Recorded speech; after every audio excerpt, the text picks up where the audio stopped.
सोमवार व्रत कथा और सोमवार व्रत की विधि। सोमवार का दिन शंकर भगवान को समर्पित है। सोमवार के दिन भक्त भोलेनाथ को प्रसन्न करने के लिए विशेष पूजा अर्चना करते हैं। कुछ लोग आज के दिन व्रत भी रखते हैं ताकि शिव की विशेष कृपा प्राप्त की जा सके। बाबा भोलेनाथ के आशीर्वाद के लिए आप भी सोमवार का व्रत कर रहे हैं तो शिव व्रत कथा को पढ़कर या सुनकर उससे उपवास को पूरा करें। सोमवार व्रत की विधि। नारद पुराण के अनुसार सोमवार व्रत में व्यक्ति को प्रातः स्नान करके शिव जी को जल और बेलपत्र चढ़ाना चाहिए तथा शिव गौरी की पूजा करनी चाहिए। शिव पूजन के बाद सोमवार व्रत कथा सुननी चाहिए। इसके बाद केवल एक समय ही भोजन करना चाहिए। साधारण रूप से सोमवार का व्रत दिन के तीसरे तक होता है, मतलब शाम तक रखा जाता है। सोमवार व्रत 3 प्रकार का होता है: प्रति सोमवार व्रत, सौम्य प्रदोष व्रत और 16 सोमवार का व्रत। इन सभी व्रतों के लिए एक ही विधि होती है। सोमवार व्रत कथा। किसी नगर में एक धनी व्यापारी रहता था। दूर दूर तक उसका व्यापार फैला हुआ था। नगर के सभी लोग उस व्यापारी का सम्मान करते थे।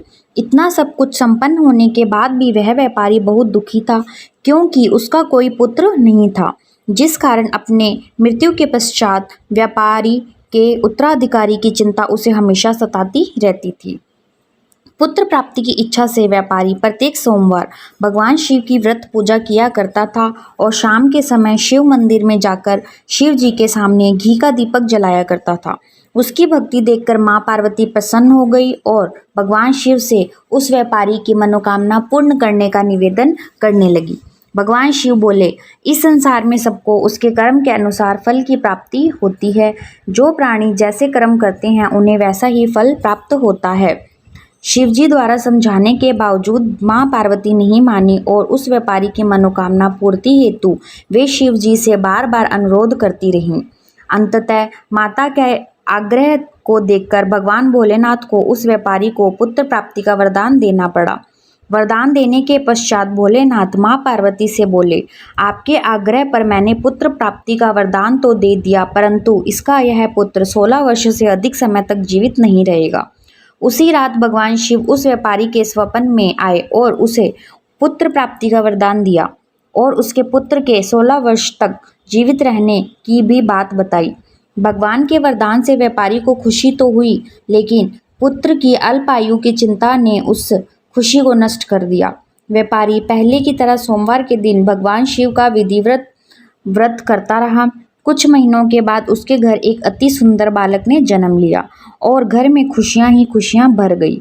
बहुत धूमधाम से पुत्र जन्म का समारोह बनाया गया, परंतु व्यापारी को पुत्र जन्म की अधिक खुशी नहीं हुई, क्योंकि उसे पुत्र की अल्प आयु के रहस्य का पता था।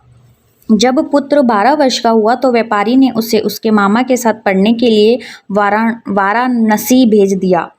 लड़का अपने मामा के साथ शिक्षा प्राप्त हेतु चल दिया। रास्ते में जहाँ भी मामा भांजे विश्राम हेतु रुकते, वहीं यज्ञ करते और ब्राह्मणों को भोजन कराते। लंबी यात्रा के बाद मामा भांजे एक नगर में पहुँचे। उस दिन नगर के राजा की कन्या का विवाह था, जिस कारण पूरे नगर को सजाया गया था। निश्चित समय पर बारात आ गई, लेकिन वर का पिता अपने बेटे के एक आंख से काने होने के कारण बहुत चिंतित था। उसे भय था कि इस बात का पता चलने पर कहीं राजा विवाह से इनकार न कर दे, इससे उसकी बदनामी भी होगी। जब वर के पिता ने व्यापारी के पुत्र को देखा तो उसके मस्तिष्क में एक विचार आया। उसने सोचा, क्यों न इस लड़के को दूल्हा बनाकर राजकुमारी से विवाह करा दूं। विवाह के बाद उसको धन देकर विदा कर दूंगा और राजकुमारी को अपने नगर ले जाऊंगा। वर के पिता ने लड़के के मामा से इस संबंध में बात की। मामा ने धन मिलने के लालच में वर के पिता की बात स्वीकार कर ली। लड़के को दूल्हा बनाकर उसके वस्त्र पहनाकर राजकुमारी से विवाह कर दिया गया। राजा ने बहुत सारा धन देकर राजकुमारी को विदा किया। शादी के बाद लड़का जब राजकुमारी से साथ लौट रहा था तो वह सच नहीं छिपा सका और उसने राजकुमारी के ओढ़नी पर लिख दिया, राजकुमारी, तुम्हारा विवाह मेरे साथ हुआ था। मैं तो वाराणसी पढ़ने के लिए जा रहा हूँ और अब तुम्हें जिस नवयुवक की पत्नी बनना पड़ेगा वह कान्हा है।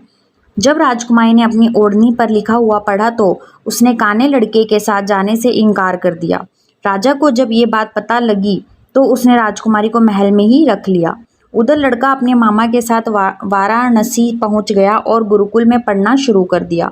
जब उसकी आयु 16 वर्ष की हुई तो उसने यज्ञ किया। यज्ञ के समाप्ति पर ब्राह्मणों को भोजन कराया और खूब अन्न वस्त्र दान किए।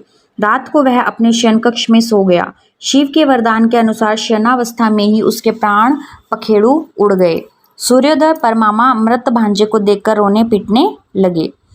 आसपास के लोग भी एकत्रित होकर दुख प्रकट करने लगे।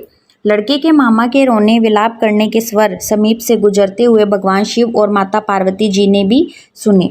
माता पार्वती ने भगवान से कहा, प्राणनाथ, मुझे उसके रोने के स्वर सहन नहीं हो रहे। आप इस व्यक्ति के कष्ट को अवश्य दूर करें। भगवान शिव ने माता पार्वती के साथ अदृश्य रूप में समीप जाकर देखा तो भोलेनाथ माता पार्वती से बोले, यह तो उसी व्यापारी का पुत्र है जिसे मैंने 16 वर्ष की आयु का वरदान दिया था। इसकी आयु पूरी हो गई है। माँ पार्वती ने फिर भगवान शिव से निवेदन कर उस बालक को जीवन देने का आग्रह किया। माता पार्वती के आग्रह पर भगवान शिव ने उस लड़के को जीवित होने का वरदान दिया और कुछ ही पल में वह जीवित होकर उठ बैठा। शिक्षा समाप्त करके लड़का मामा के साथ अपने नगर की ओर चल दिया। दोनों चलते हुए उसी नगर में पहुंचे जहां उसका विवाह हुआ था।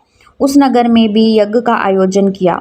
समीप से गुजरते हुए नगर के राजा ने यज्ञ का आयोजन देखा और उसने तुरंत ही लड़के और उसके मामा को पहचान लिया। यज्ञ के समाप्त होने पर राजा मामा और लड़के को महल में ले गया और कुछ दिन उन्हें महल में रखकर बहुत सा धन, वस्त्र आदि देकर राजकुमारी के साथ विदा कर दिया। इधर भूखे प्यासे रहकर व्यापारी और उसकी पत्नी बेटे की प्रतीक्षा कर रहे थे। उन्होंने प्रतिज्ञा कर रखी थी यदि उन्हें अपने बेटे की मृत्यु का समाचार मिला तो दोनों अपने प्राण त्याग देंगे। परंतु जैसे ही उसने अपने बेटे के जीवित वापस लौटने का समाचार सुना तो वह बहुत प्रसन्न हुआ। वह अपनी पत्नी और मित्रों के साथ नगर के द्वार पर पहुंचा।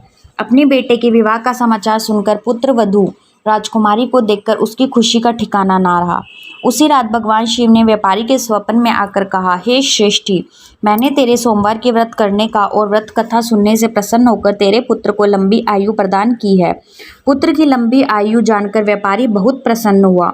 शिव भक्त होने तक तथा सोमवार का व्रत करने से व्यापारी की सभी मनोकामनाएं पूर्ण हुई। इसी प्रकार जो भक्त सोमवार का विधि व्रत करते हैं और व्रत कथा सुनते हैं उनकी सभी इच्छाएं पूरी होती है।